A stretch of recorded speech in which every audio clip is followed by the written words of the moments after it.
Welcome back, everyone. We have some breaking news for you today, and I think it's something that a lot of folks in the audience will be happy about.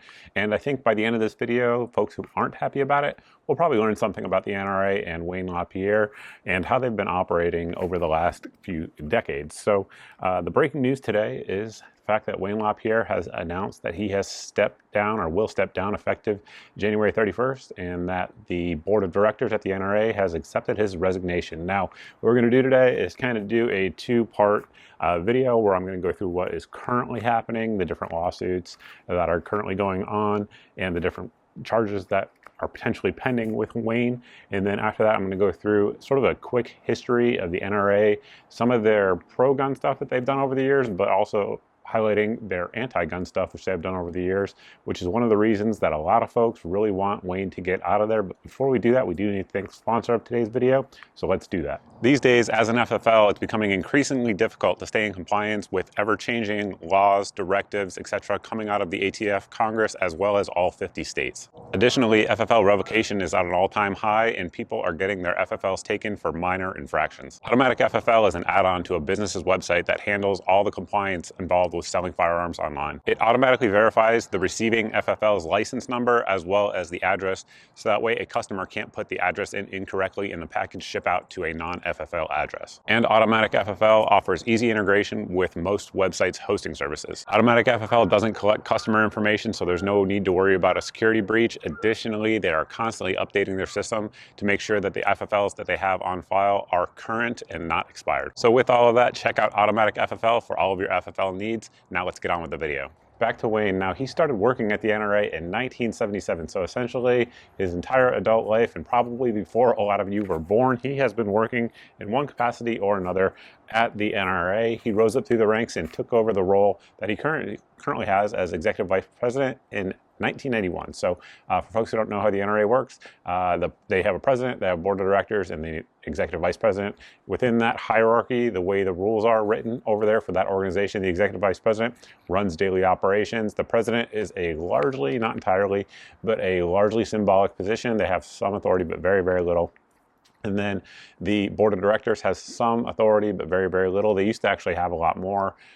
When Wayne got into power, he changed some things to make it essentially have a lot less and have himself have more free reign there at the NRA. So what is going on currently that is related to this resignation? Well, for folks who have been following, there has been several lawsuits against the NRA in the past few years, most notably in Texas as well as New York. There's been some federal investigations in terms of criminal stuff as well. And a lot of that is still playing out. But the thing that has happened recently is on January 3rd, jury selection for the case in New York has started, New York State. And there's a lady there, Attorney General Miss James.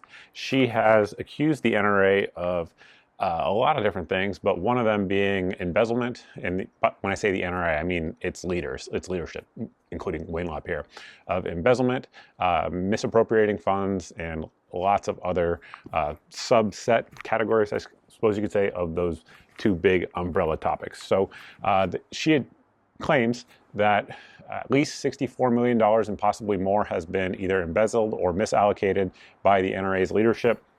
And that's just in recent years. I believe that started in 2016 is when that clock started, including lots of trips that were unauthorized. And I should note that a lot of this was actually done through what used to be the NRA's advertising partner, which was Ackerman and McQueen.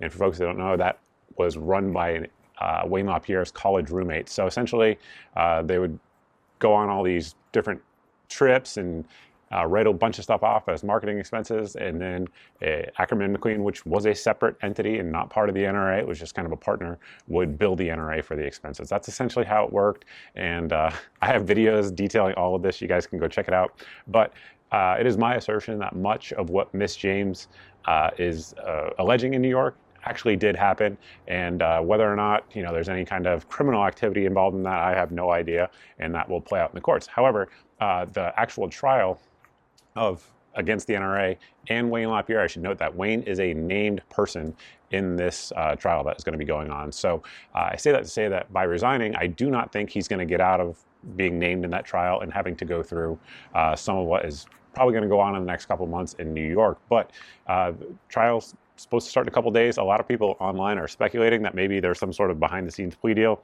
to, change how aggressively they are. They, meaning New York State, is going to be in this case. I do not know that. As of when I'm recording this story broke 3 hours ago. So I don't know that. It's certainly possible. However, according to the actual statement that was put out by the board of directors, they did hint at possibly this being a health-related issue. And on that front, I just want to say I don't wish anyone ill health, obviously. And if that is true, I'm glad he's stepping down and someone else is taking over, because here's what I want to emphasize. Like, if you guys have watched me over the years, I bash the NRA pretty frequently, but pretty much always it's related to Wayne Lapierre. It's very rarely anyone else at that organization that I'm, focused on when I'm making negative videos about them. And the reason I do that is because we have so many good gun rights groups out there in America that don't do this and are no compromise. Gun Owners of America, Second Amendment Foundation, Firearms Policy Coalition, NAGR, there are many others as well. But those groups over the last 5 to 10 years, when the NRA has really been behaving very poorly, have all grown. Every one of them in the NRA has shrunk tremendously, again, because of the decisions that have been made by Wayne Lapierre, not the NRA members, not the NRA board, Wayne Lapierre. So it is very specific. My criticism of the NRA is almost always, 99%, is going to be criticism of Wayne Lapierre. So basically a statement that came out as well in the article where essentially it was announced is this one, which I think is very important. So Lapierre's resignation comes as the NRA's revenue and membership have plummeted in recent years. The group's revenue has declined 44% since 2016, while membership has fallen from nearly 6 million members to 4.3 million members this year, the lowest mark they have had since 2012. And that number is going to decline. It's going to continue to do so, again, because the alternatives to the NRA are getting bigger, more powerful, and are making more of an impact within the firearms community. So I should additionally note that in 2020, I believe that was the time that the Texas lawsuit was going on. It was announced through discovery process that Wayne Lapierre has a $17 million payout that is due at the time he leaves the organization. So on January 31st, or shortly thereafter, I can imagine, he is going to be receiving $17 million of member donated funds. So again, that just goes to why I have been very anti-Wayne Lapierre over the years. His personal number that is crazy as well. You guys can look it up. The NRA, for those who don't know, they have to file every year and kind of disclose their financial dealings.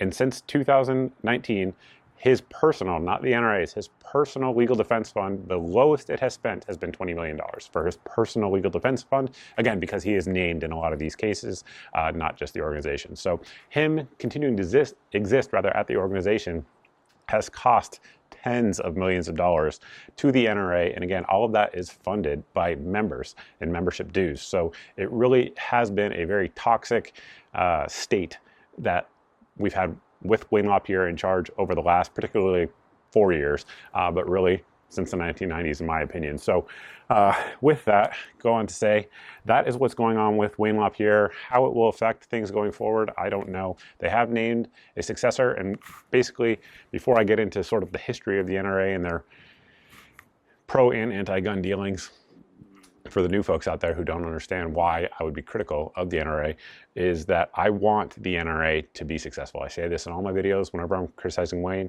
I just don't think it is possible. I know it's not possible at this point because it's already been proven out. It's not possible for the NRA to be a successful, no-compromise gun rights organization with Wayne Lapierre at the helm.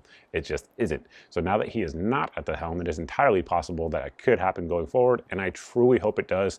I hope everyone out there gets active, writes their board members, lets them know that they want this ship to be corrected, and I hope the NRA does that, becomes a super pro gun rights group, becomes aggressive, and 2-3 years from now, I'm encouraging folks to join the NRA.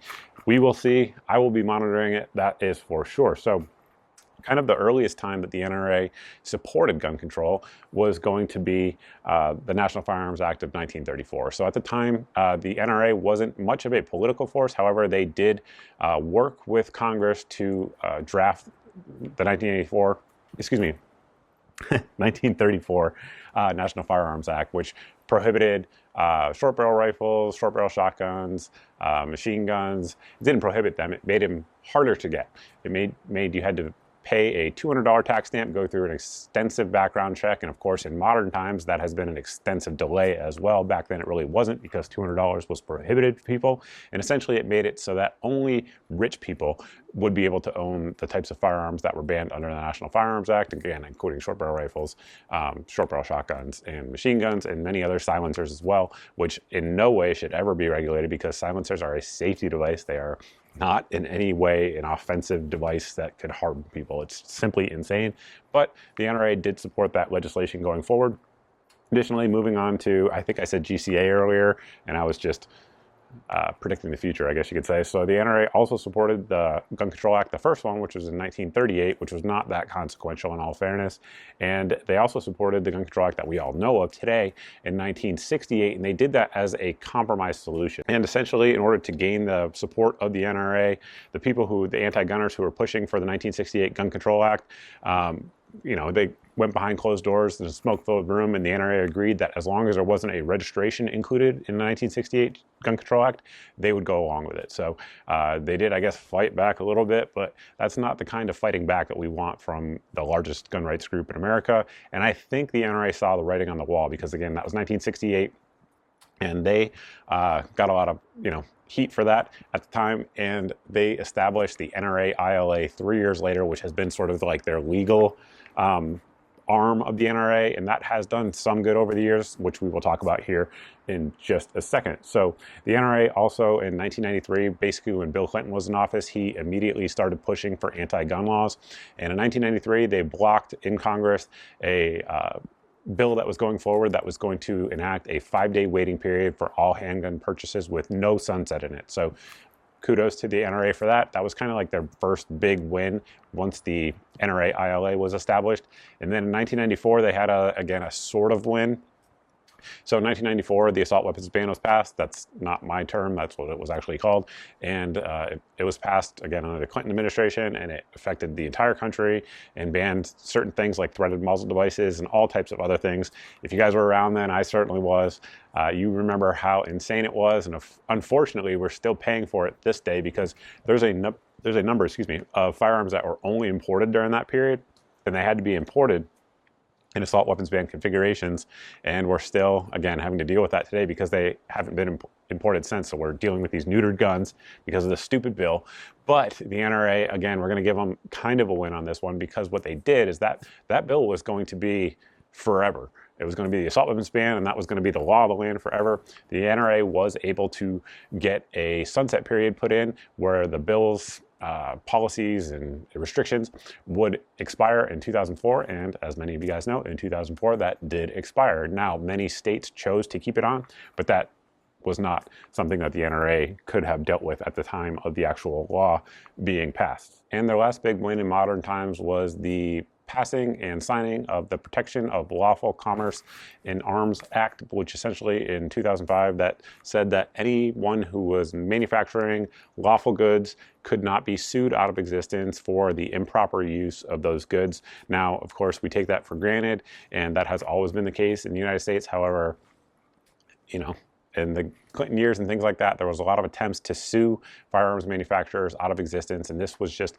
extra protection for firearms manufacturers from those types of lawsuits. So essentially, it's sort of like if someone was drinking Budweiser and got in a car accident and killed someone, the person's family who got killed can't sue Budweiser, right? That's always been part of U.S. law, but for some reason, firearms are treated differently.